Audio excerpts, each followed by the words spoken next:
চট্টগ্রামে গ্যাস বিস্ফোরণের ঘটনায় মায়ের পর না ফেরার দেশে ছেলেও মৃতের সংখ্যা বেড়ে দাঁড়ালো 2 জনে, বাকিদের অবস্থাও আশঙ্কাজনক। পিলখানা হত্যা মামলায় প্রথমবার আসামি হচ্ছেন শেখ হাসিনা। বিস্ফোরক দ্রব্য আইনের মামলায় আসামি প্রায় 850 জন। বান্দরবানে জেএসএস এর সশস্ত্র দলের বিরুদ্ধে অভিযান, সেনাবাহিনীর ওপর গুলি, অস্ত্রগোলা উদ্ধার, আটক 1। যুক্তরাষ্ট্রের রেকর্ড পরিমাণ তুষারপাত, 5000-এর বেশি ফ্লাইট বাতিল, পূর্ব কানাডার কিছু অংশ সতর্কতা জারি। এবং টি-20 বিশ্বকাপে টিকে থাকার লড়াই পাকিস্তানের, সেমিফাইনাল নিশ্চিত করতে চায় ইংল্যান্ড।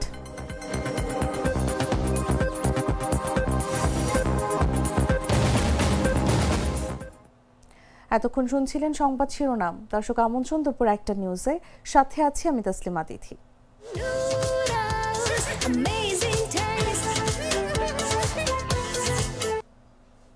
চলে যাচ্ছি পুরো খবরে। চট্টগ্রামের হালি শহরের একটি বাসায় জমে থাকা গ্যাস বিস্ফোরণে দগ্ধ মোহাম্মদ শাওন নামের আরও একজন মারা গেছেন। এই নিয়ে মৃতের সংখ্যা বেড়ে 2 জনে দাঁড়ালো। মঙ্গলবার সকাল 7:15টার দিকে জাতীয় বার্ন প্লাস্টিক সার্জারি ইনস্টিটিউটের নিবিড় পরিচর্যা কেন্দ্রে চিকিৎসাধীন অবস্থায় তার মৃত্যু হয়। জানা যায় সকালের দিকে তার মৃত্যু হয়েছে। শাওনের শরীরের 50% দগ্ধ ছিল, তার ইনহেলেশন ইনজুরি ছিল। এর আগে এই আগুনের ঘটনায় শাওনের মা নূরজাহান আক্তার রানী মারা যান। তার শরীরের 100% দগ্ধ ছিল। বাকি 7 জনের অবস্থা আশঙ্কাজনক বলেও জানান হাসপাতাল কর্তৃপক্ষ।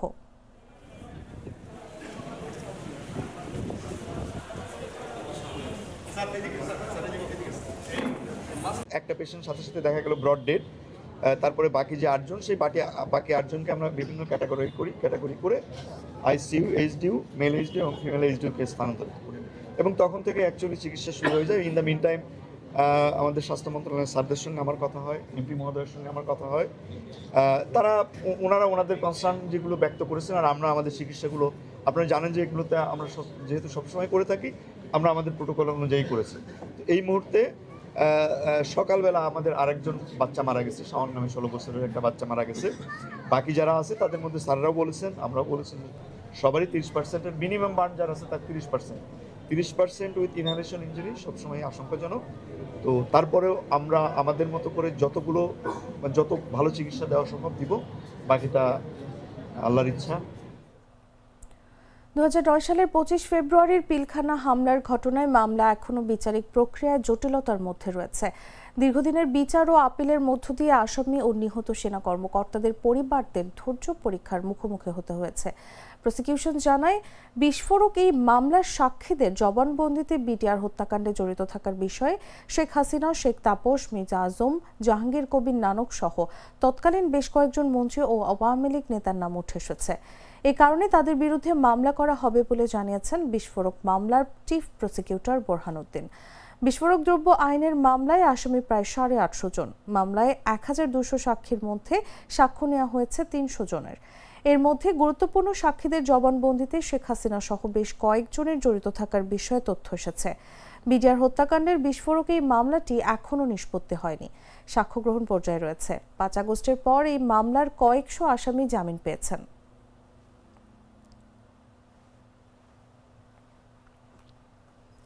চুক্তিভিত্তিক নিয়োগ পাওয়া 9 সিনিয়র সচিব ও সচিবের অবশিষ্ট মেয়াদ বাতিল করা হয়েছে। এ বিষয়ে সোমবার জনপ্রশাসন মন্ত্রণালয় থেকে প্রজ্ঞাপন জারি করা হয়। চুক্তিভিত্তিক নিয়োগ বাতিল করা সিনিয়র সচিবদের মধ্যে রয়েছেন পরিকল্পনা কমিশনের সদস্য মোহাম্মদ মোখলেসুর রহমান ও এম.এ. আকমল হোসেন আজাদ, মহিলা ও শিশু বিষয়ক মন্ত্রণালয়ের সিনিয়র সচিব মমতাজ আহমেদ, জাতীয় পরিকল্পনা ও উন্নয়ন একাডেমির মহাপরিচালক সিদ্দিক জুবায়ের এবং ভূমি আপিল বোর্ডের চেয়ারম্যান মোহাম্মদ ইউসুফ। বিশ্বব্যাংকের বিকল্প নির্বাহী পরিচালক শরীফা খানের চুক্তিভিত্তিক নিয়োগও বাতিল করা হয়েছে। সর্বশেষ তিনি অর্থনৈতিক সম্পর্ক বিভাগের সিনিয়র সচিব হিসেবে দায়িত্ব পালন করেছেন। এর আগে সোমবার ধর্ম বিষয়ক মন্ত্রণালয়, মাধ্যমিক ও উচ্চশিক্ষা বিভাগ এবং প্রধানমন্ত্রীর কার্যালয়ের সচিবকে সরিয়ে জনপ্রশাসন মন্ত্রণালয় থেকে প্রজ্ঞাপন জারি করা হয়। ত্রয়োদশ জাতীয় সংসদ নির্বাচনে 2/3 আসনে জয়লাভ করে গত 17 ফেব্রুয়ারি সরকার গঠন করে বিএনপি। এরপর প্রশাসনের বিভিন্ন ক্ষেত্রে পরিবর্তন আনা হচ্ছে। রোজকার সাধারণ খাবার এখন হবে অসাধারণ। প্রাণ স্বাদের মশলা, স্বাদ বাড়ায়, ঘ্রাণ ছড়ায়। বান্দরবানের রোয়াংছড়ির মুরং বাজার এলাকায় জেএসএস এর সশস্ত্র দলের বিরুদ্ধে একটি সফল অভিযান পরিচালনা করেছে বাংলাদেশ সেনাবাহিনী। অভিযানে একটি সাবমেশিন গান সহ বিপুল পরিমাণ গোলা বারুদ উদ্ধার করা হয়েছে।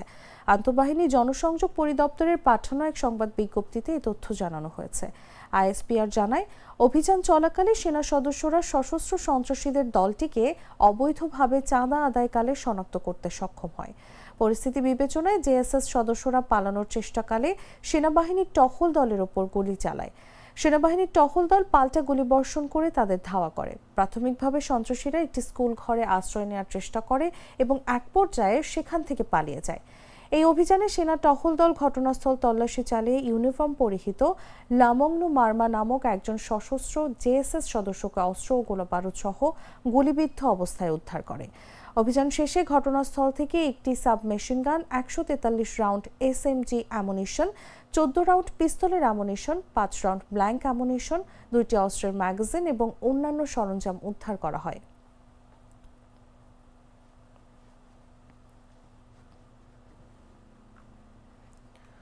দেশের 5 বিভাগে আজ বজ্রসহ বৃষ্টি হতে পারে বলে জানিয়েছে আবহাওয়া অধিদপ্তর। মঙ্গলবার সকাল 9টা থেকে পরবর্তী 120 ঘন্টার আবহাওয়ার পূর্বাভাসে এই তথ্য জানানো হয়েছে।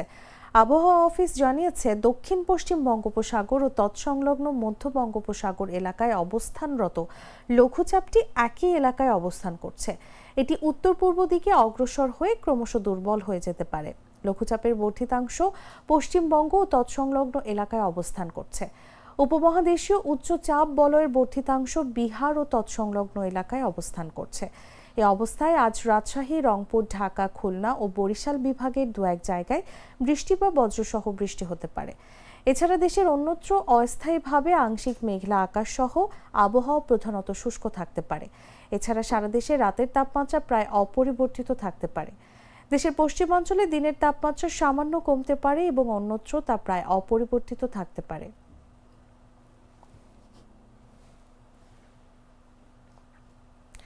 বাগেরহাট বিসিক শিল্পনগরী 1996 সালে শহরের ভৈরব নদের পাশে প্রায় 19.30 একর জমির উপর গড়ে তোলা হয়। এই শিল্পনগরীতে 119টি প্লট রয়েছে, যার প্রতিটি বরাদ্দ নিয়েছেন ব্যবসায়ীরা। গড়ে তুলেছেন 52টি শিল্প কারখানা। বর্তমানে মিলগুলো বন্ধ থাকায় ধীরে ধীরে নষ্ট হচ্ছে ভেতরের যন্ত্রপাতি। 2-4টি ধুকে ধুকে টিকে থাকলেও লোকসানে সেগুলোও বন্ধের উপক্রম। কর্মসংস্থান হারিয়ে ভিন্ন পেশায় যেতে বাধ্য হয়েছেন হাজারো শ্রমিক।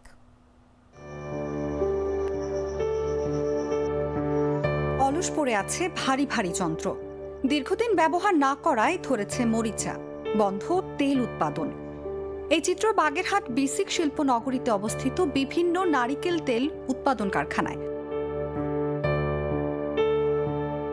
2 দশক আগে যে বিসিক শিল্পনগরী ছিল কর্মব্যস্ততায় মুখর, দম ফেলার ফুরসত পেতেন না শ্রমিকরা, সেখানে আজ শুনশান নীরবতা। 40টির বেশি মিলের মধ্যে বর্তমানে 2-4টি ধুকে ধুকে টিকে থাকলেও লোকসানে সেগুলো বন্ধের উপক্রম।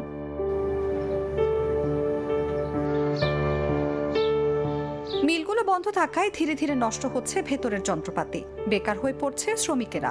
তাছাড়া শিল্পনগরীতে নেই কোনো নিরাপত্তা বেষ্টনী। শিল্প মালিক ও শ্রমিকেরা ভুগছে নিরাপত্তাহীনতায়। কর্মসংস্থান হারিয়ে ভিন্ন পেশায় যেতে বাধ্য হয়েছেন হাজারো শ্রমিক। ওই দেখা যায় 2 মাস পর 3 মাস পর কয়টা নারকেল আসে, সেইগুলো আমরা ভাঙাই এবং একাই। আগে মিল ছিল, লোক ছিল অন্তত 10 জন, 15 জন, 20 জন করে লোক ছিল এটা একটা মিলে। এখন লোক আছে সারা বাড়ি, আমি একা, মানে মিস্ত্রি হিসেবে কাজ করি, আবার অন্য সাইডেও করি। যখন মিল বন্ধ থাকে তখন মহাজনের অন্য অন্য সাইডে বাসা, অনেক কাজ কাম আছে, সেইগুলো করি। ব্যবসায়ীরা বলছেন, বিসিকে অবকাঠামোর যে উন্নয়ন প্রয়োজন সেটা নেই। সরকার নজরদারিতে না রাখলে বিসিক শিল্পনগরী হুমকির মুখে পড়বে। এটা অনেকবার আবেদন করা হয়েছে, কিছুদিন আগে নাকি স্যাংশন হয়েছে কিছু টাকা, তারও কোনো কাজ দেখতেছি না। এটা বিসিক কর্তৃপক্ষের দায়িত্ব, এখন তারা কবে করবে সেটা তাদের ব্যাপার। যদিও দ্রুত সমস্যা সমাধানের আশ্বাস বিসিক শিল্পনগরীর কর্মকর্তার। সুপেয় পানির যে সংকট রয়েছে সেই ব্যাপারে ঊর্ধ্বতন কর্তৃপক্ষের সঙ্গে কথা হয়েছে বলেও জানান তিনি। এই বাগেরহাটের নারকেলের উপরে ভিত্তি করে কিন্তু বাগেরহাটে অনেকগুলো নারকেল তেলের মিল গড়ে উঠেছে এবং শিল্পনগরীতে বেশ কিছু ফ্যাক্টরি গড়ে উঠেছিল এই নারকেল তেলের উপরেই ভিত্তি করে। কিন্তু বর্তমানে আমাদের নারকেল তেলের যে ফ্যাক্টরি গুলো আছে এগুলো একটু আসলে কঠিন সময় পার করছে, কারণ আমাদের নারকেলের উৎপাদন সেই আগের তুলনায় অনেক কমে গিয়েছে এবং নারকেলের যে দাম এবং উৎপাদন খরচের সাথে আসলে তারা সমন্বয় করতে গিয়ে হিমশিম খেয়ে যাচ্ছেন। সেই সঙ্গে নিরাপত্তার জন্য প্রতিনিয়ত আইন শৃঙ্খলা বাহিনীর সঙ্গে যোগাযোগ হচ্ছে বলেও জানান এই কর্মকর্তা। নিউজ ডেস্ক, জাগো news. Treat chocolate. Treat moment. Sweet moment. জানাবো আন্তর্জাতিক সংবাদ।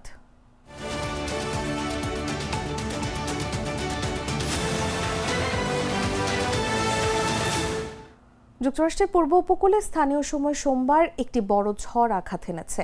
এতে রেকর্ড পরিমাণ তুষারপাত হয়েছে এবং লাখ লাখ ফ্লাইট বাতিল হয়েছে।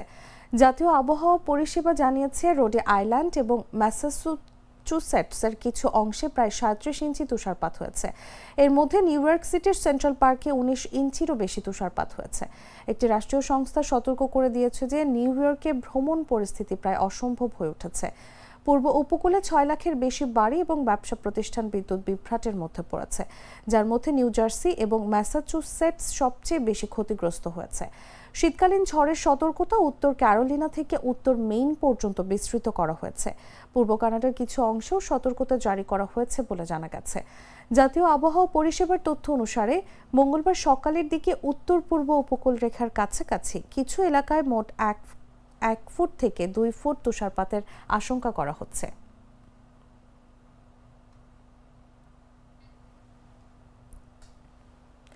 সেন্ট্রাল লন্ডনে উৎসবমুখর পরিবেশে উদযাপিত হয়েছে চীনা নববর্ষ। এবছর চীনা বর্ষপঞ্জি অনুযায়ী শুরু হয়েছে ঘোড়ার বছর, যা সৌভাগ্য, সাফল্য এবং অগ্রগতির প্রতীক। এই উপলক্ষে ট্রাফলগার স্কয়ার, চায়না টাউন এবং ওয়েস্ট এন্ড জুড়ে অনুষ্ঠিত হয় জমকালো প্যারেড, সাংস্কৃতিক অনুষ্ঠান ও নানাবিধ বিনোদনমূলক আয়োজন। চীনা নববর্ষ উদযাপনের মূল আকর্ষণ ছিল মহা প্যারেড, যা সকাল 10টায় ট্রাফলগার স্কয়ারের পূর্ব প্রান্ত থেকে শুরু হয়। বর্ণিল ড্রাগন ও সিংহ নৃত্যের দল, ঐতিহ্যবাহী পোশাকে সজ্জিত শিল্পীরা চ্যারিং ক্রস রোড ও চায়না টাউন অতিক্রম করে শ্যাফটসবেরি এভিনিউ পর্যন্ত প্যারেড পরিচালনা করেন। রাস্তার দুপাশে জড়ো হওয়া হাজারো দর্শনার্থী করতালি ও উল্লাসে অংশ নেন এই উৎসবে। প্যারেড শেষে চায়না টাউনে অনুষ্ঠিত হয় লায়ন আই ডটিং অনুষ্ঠান, যা চীনা ঐতিহ্যে সৌভাগ্য ও শান্তির প্রতীক। একই সঙ্গে ট্রাফলগার স্কয়ারে চলে সারাদিনব্যাপী মঞ্চ পরিবেশনা, মার্শাল আর্ট প্রদর্শনী, লোকনৃত্য ও আধুনিক চীনা সঙ্গীতানুষ্ঠান। সন্ধ্যায় আতশবাজির মাধ্যমে উৎসবের পরিসমাপ্তি ঘটে।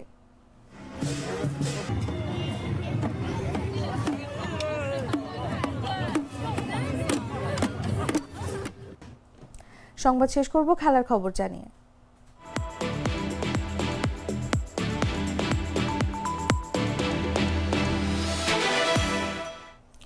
টি-20 বিশ্বকাপের গুরুত্বপূর্ণ ম্যাচে মুখোমুখি হতে যাচ্ছে পাকিস্তান ও ইংল্যান্ড। আসরে টিকে থাকতে জয়ের বিকল্প নেই পাকিস্তানিদের সামনে।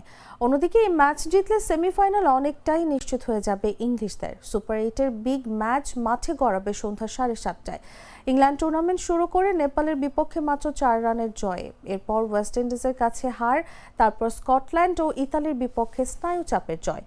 অন্যদিকে পাকিস্তান ও নেদারল্যান্ডসের বিপক্ষে হোঁচট খেতে খেতে জিতেছে। ভারতের কাছে 61 রানে হেরেছে আর যুক্তরাষ্ট্র ও নামিবিয়াকে হারিয়েছে। সুপার 8-এ পাকিস্তানের প্রথম ম্যাচ নিউজিল্যান্ডের বিপক্ষে বৃষ্টিতে পরিত্যক্ত হয়, ফলে ভাগাভাগি পয়েন্ট নিয়ে তাদের সেমিফাইনালে ওঠার আশা এখন অনেকটাই অনিশ্চিত।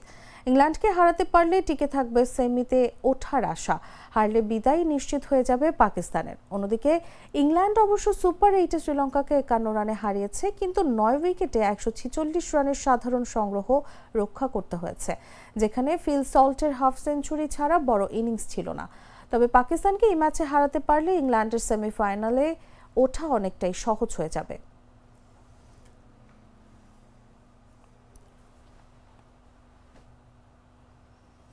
দর্শক, সংবাদ শেষ করার আগে শিরোনামগুলো জানিয়ে দিচ্ছি আরো একবার।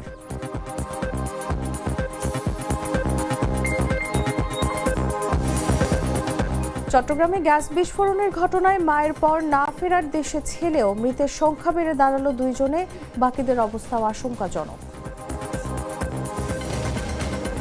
পিলখানা হত্যা মামলায় প্রথমবার আসামি হচ্ছেন শেখ হাসিনা। বিস্ফোরক দ্রব্য আইনের মামলায় আসামি প্রায় 850।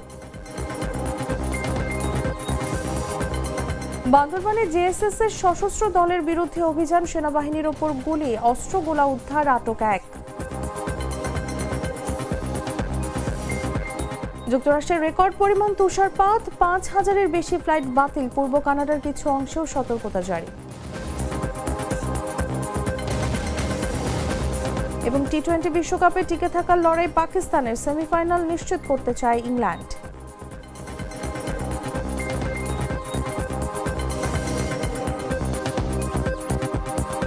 দর্শক, এই ছিল এখনকার মতো। এরপর দেখবেন দুপুর ৩টা নিউজ। প্রতি মুহূর্তে সর্বশেষ খবর জানতে ভিজিট করুন jagonews24.com। ফলো করুন আমাদের ভেরিফাইড ফেসবুক পেজ এবং সাবস্ক্রাইব করুন জাগো নিউজের ইউটিউব চ্যানেল। ধন্যবাদ সবাইকে।